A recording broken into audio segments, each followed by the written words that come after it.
कहते हैं कभी किसी का साम्राज्य कभी तक कायम नहीं रह सकता है और कभी ना कभी उस पर बुलडोजर जरूर चल जाता है। अगर आप उत्तर प्रदेश में हैं तो मोहित खान का मामला आप सब जानते हैं। अयोध्या में एक रेप कांड होता है जिसमें मोहित खान, जो कि समाजवादी पार्टी का बड़ा नेता, और उसका नाम आ जाता है और उसके बाद उसका साम्राज्य ढह जाता है। और तस्वीरों में हम ये दिखाना चाहेंगे, कैमरामैन दिखाएं कि किस तरीके से उसका पूरा ये साम्राज्य कह लीजिए या बिजनेस कह लीजिए या घर कह लीजिए या बेकरी कह लीजिए, ये पूरी तरीके से तबाह कर दी जाती है। बाबा का बुलडोज़र चल जाता है और बाबा का बुलडोज़र के खौफ के बारे में आपको पता ही है, कैसे चलता है कैसे नहीं चलता, उस पर हम नहीं जाएंगे। लेकिन इस बीच हम एक और तस्वीर आपको दिखाना चाहते हैं। वो तस्वीर थोड़ी दयनीय भी आपको लग सकती है और आप उसको अलग एंगल से जिस तरह से देखना चाहें उसको देख सकते हैं।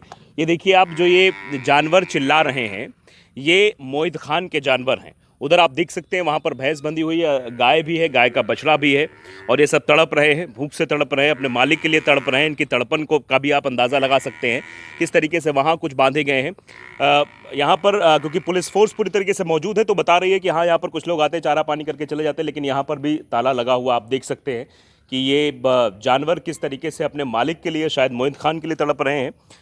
लेकिन सवाल यही है कि आप अगर गलत करेंगे तो आपके साथ भी गलत हो सकता है। और उसका ये सबसे बड़ा एग्जाम्पल आपके सामने, कल तक जहाँ पर ब्रेड बन रहे थे, जहाँ पर पेटीज़ बन रही थी, जहाँ पर अच्छे अच्छे बेकरी वाले बिस्किट्स बन रहे थे, वो अब पूरी तरीके से एक तरीके से तबाह हो गया है। पुलिस प्रशासन यहाँ पर मौजूद है, पूरी तरीके से तबाह कर दिया गया है।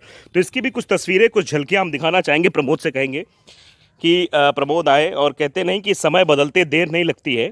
और कभी ऐसा समय था कि जब यहाँ पर ये जनरेटर की ये मशीन का शोर, जनरेटर का शोर, और यहाँ पर मज़दूर काम कर रहे होते हैं। लेकिन अब सारी चीज़ें तहस नहस हो गई हैं क्योंकि एक बड़ा आरोप लगा है मोहित खान पर। अभी देखिए उस पर सियासत भी काफ़ी हो रही है। अब उस सियासी लहजे में डीएनए टेस्ट की भी बात हो रही है कि डीएनए टेस्ट कराया जाएगा, उसके बाद चीज़ें निकलेगी। लेकिन खैर, ये हम आपको दिखाना चाहते हैं। ये तस्वीर ज़रा आप गौर से देखिए।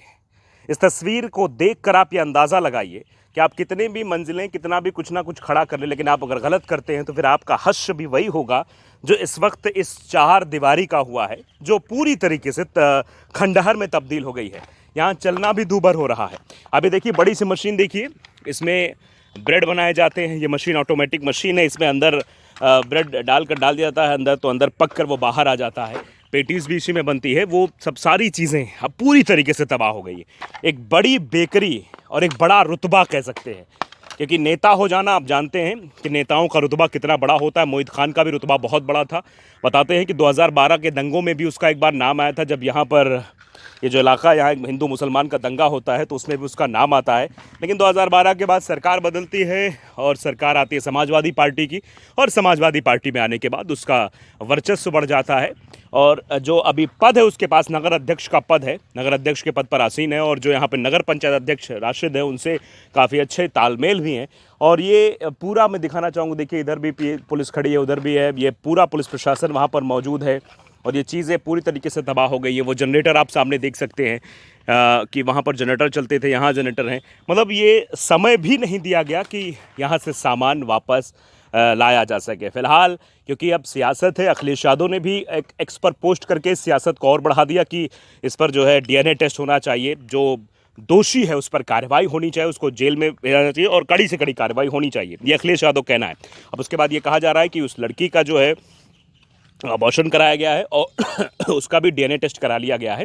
और अब डीएनए टेस्ट की बारी है मोहित खान की। मोहित खान का भी डीएनए टेस्ट होगा। उसके बाद स्थितियां पूरी तरीके से क्लियर हो जाएंगी, आखिरकार उस रात या उस दिन क्या हुआ था और उसके पीछे का कारण वास्तविकता में क्या था। क्योंकि मोहित खान के रिश्तेदार, उनके घर वाले, उनके आसपास के लोग कह रहे हैं कि मोहित खान ऐसा नहीं था, मोहित खान दोषी नहीं है, मोहित खान ने ऐसा नहीं किया होगा, उसका स्वभाव सब जानते हैं। लेकिन आप भी जानते हैं कि एक इंसान के अंदर राक्षस और राम दोनों छुपे होते हैं, तो कब कौन सा हावी हो जाए ये कहा नहीं जा सकता है।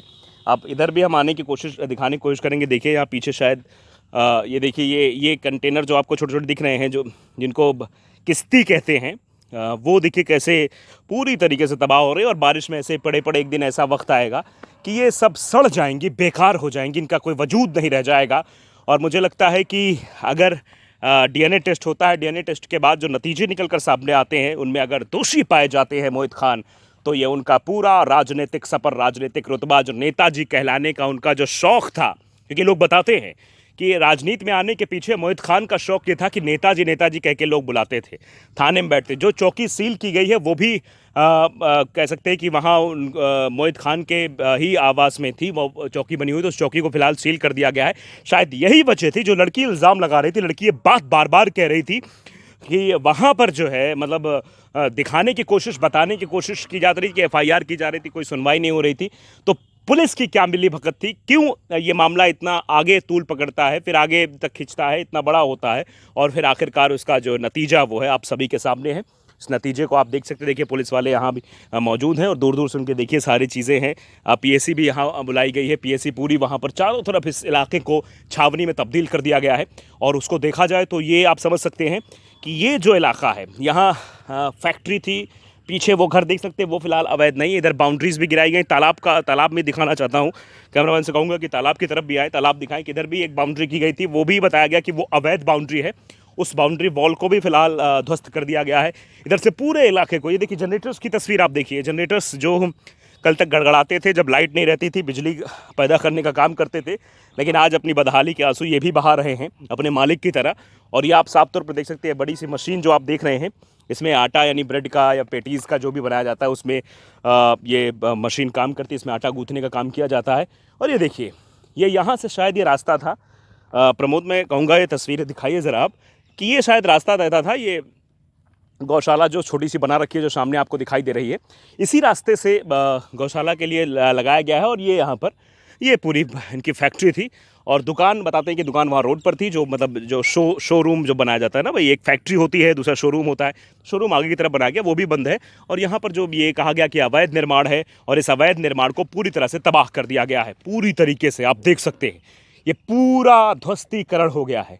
अंदाज़ा आप लगा सकते हैं कि यहाँ पहले किस तरीके से हरकतें हुआ करती थी, यहाँ पर किस तरीके का माहौल हुआ करता था, यहाँ किस तरीके से कई मजदूर काम किया करते थे। लेकिन अब ना यहाँ पर काम करने की आवाज़ है, ना मशीनों की गड़गड़ाहट की आवाज़ है, और ना ही यहाँ पर अब कोई व्यक्ति दिखाई दे रहा है। यहाँ है तो सिर्फ सन्नाटा, और सन्नाटे के साथ साथ पुलिस की मौजूदगी और कुछ चुनिंदा पत्रकारों की, जैसे मैं यहाँ मौजूद हूँ।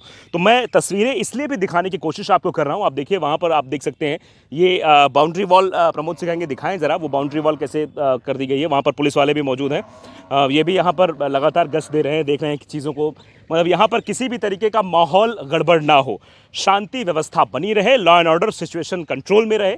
इसीलिए यहाँ पर पुलिस मौजूद है, यहाँ पर पीएसी मौजूद है, ताकि वो चीज़ों को कंट्रोल कर सके। प्रमोद, में एक और तस्वीर कहूँगा, जूम करके ज़रा उन गायों की और भैंसों की तस्वीर दिखाइए जिनकी आवाज़ आ रही है। अगर आप एक कैमरे मतलब माइक मेरा कैच कर रहा हो तो आप देख सकते हैं, ये अपनी मालिक के लिए तड़प रही हैं। और इनकी आवाज़ बार बार, क्योंकि भूख है, तो भूख से तो भाई हर इंसान, हर जीव तड़पता है। इंसान की तो बात ही जान दीजिए, क्योंकि अगर मैं भी भूखा हूँ और ये भी भूखे हैं तो तड़पेंगे, और उसी तड़प की आवाज़ है। बच्चे इनके उस कमरे में बंद हैं। अब कहते हैं कि आसपास लोग आते हैं, यहाँ के कुछ लोग हैं, शायद उनके जानने वाले मोहित खान के लोग होंगे, जो यहाँ पर आते हैं, चारा पानी कर देते हैं। लेकिन फिर भी कि जैसा इनको भी, क्योंकि जिस माहौल में आपको रहने की आदत पड़ जाती है, उस माहौल को आप अब अब्जॉर्व कर लेते हैं। तो ये माहौल अब इनके अनुकूल नहीं लग रहा है। कल तक यहाँ चहल पहल हुआ करती, समय समय पर खाने पीने को मिल जाता था, लेकिन अब वो सब चीज़ें नहीं हैं। तो शायद इनकी भी तड़पन साफ तौर पर दिखाई दे रही कि बार बार, जब से मैं आया हूँ पिछले आधे से एक घंटे में, उन जानवरों की आवाज़, गाय के भैंस के रंभाने की आवाज़ वो लगातार आ रही है। तो फिलहाल आप जानते हैं, जैसा मैंने पहले कहा, बुरे काम का बुरा नतीजा, तो वो नतीजा शायद दिखाई दे रहा है। इसके पीछे की वजह क्या है, कोर्ट पे मामला चलेगा, वो कोर्ट का फैसला है, कोर्ट क्या फैसला करता है। डीएनए टेस्ट की बात है, डीएनए टेस्ट सामने आएगा। हम इस पर कोई जस्टिफिकेशन नहीं देना चाहते, लेकिन हाँ फिलहाल आप देख सकते हैं कि जो राजस्व की टीम आई थी, जो राजस्व की टीम ने जो किया है, राजस्व टीम ने जो ये ध्वस्तीकरण की कार्रवाई की है, इसको देखकर आप ये समझ सकते हैं कि बड़ी कार्रवाई हुई है। और ये उसको देखते हुए नहीं, लेकिन आप जानते हैं कि कुछ मुस्लिम नेता हैं, कुछ और भी जो नेता हैं, कहते हैं कि मुसलमान कोई आरोपी हो जाता है तो उसके घरों की तुरंत, उसके जगहों को तुरंत देखना पड़ जाता है कि हाँ वो अवैध है, नहीं, तुरंत बुलडोजर चल जाता है।